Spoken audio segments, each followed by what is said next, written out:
આપણા રોજિંદા જીવનમાં મિશ્રણમાંથી ઘટકોને અલગ કરીએ છીએ, જેમ કે ચામાંથી ચાની ભૂકી અલગ કરવી, ઘઉં અથવા ચોખામાંથી કાકરા અલગ કરવા, છાશમાંથી માખણ અલગ કરવું. શા માટે આપણે પદાર્થોને અલગ કરીએ છીએ? પદાર્થોનું વર્ગીકરણ કરવાવાળો આપણો હેતુ જોઈએ તો પહેલું, બે જુદા જુદા પણ ઉપયોગી ઘટકાને દૂર કરવા, બીજું બિનઉપયોગી ઘટકાને દૂર કરવા, ત્રીજું કચરો કે નુકસાન ન કરે તે ઘટકાને દૂર કરવા. આજે આપણે એકબીજામાં મિશ્ર થયેલા પદાર્થોને અલગ કરવાની પદ્ધતિઓ વિશે ચર્ચા કરીશું.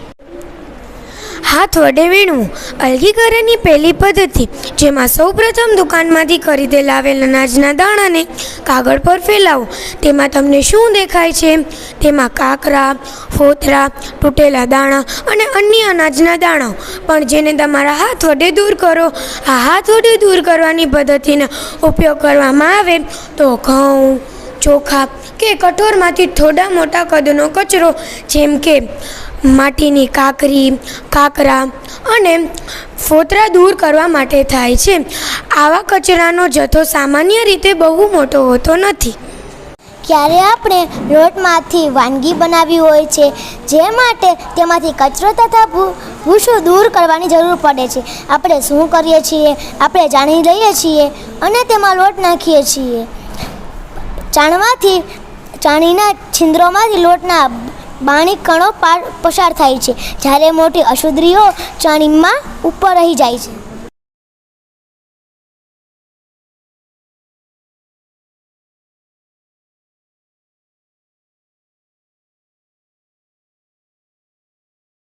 પદ્ધતિ વિશે જોઈએ. ઉપાડવું, જેમાં સૌપ્રથમ સૂકી રેતી સાથે લાકડાનો વહેર કે જેમાં સૂકા પાંદડાનો ભૂકો મિક્સ કરો. આ હવે મિક્સરને ખુલ્લા મેદાનમાં લઈ જાઓ અને તેને થાળીમાં લો. ઊંચા પ્લેટફોર્મ પર ઊભા રહો અને તેને થાળીમાં લો. થાળીમાં કે જેમાં મિક્સર રહેલું છે તેને તમારા ખંભા વડે રાખો અને તેમાંથી ધીમેથી સળકાવો. જેમાંથી મિક્સર રહેલું છે તે ધીમેથી તેમાંથી સળકે. હવે શું થયું? રેતી અને લાકડાનો વહેર જુદા જુદા સ્તરે નીચે પડ્યા.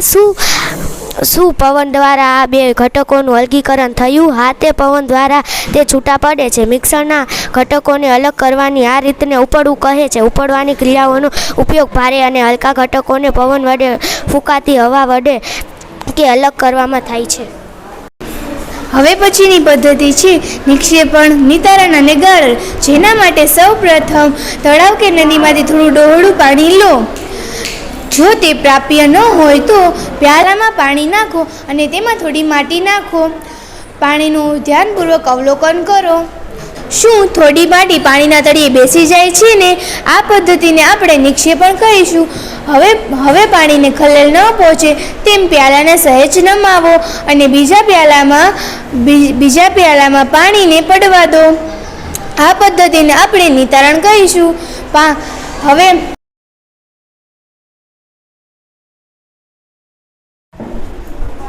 શું બીજા પ્યાલામાં રહેલું પાણી હજુ પણ ડોળું કે કથાઈ રંગનું છે?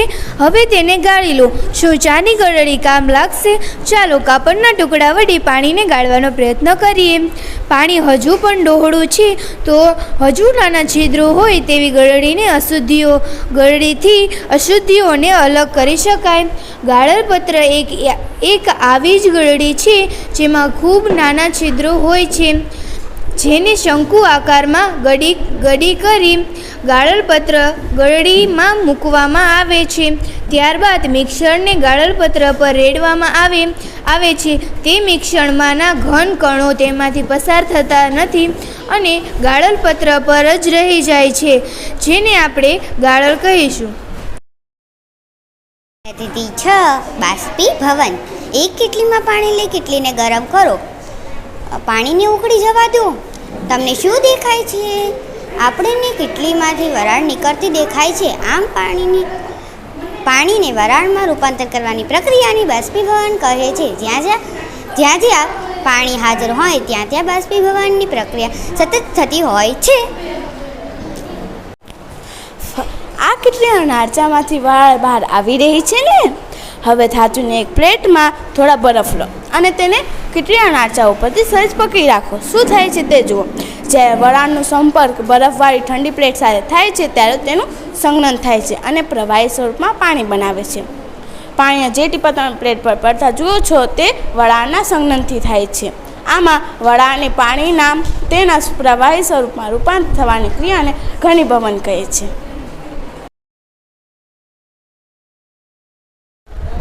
શું પાણી ગમે તેટલા જથ્થામાં પદાર્થને ઓગાળી શકે? ચાલો જોઈએ.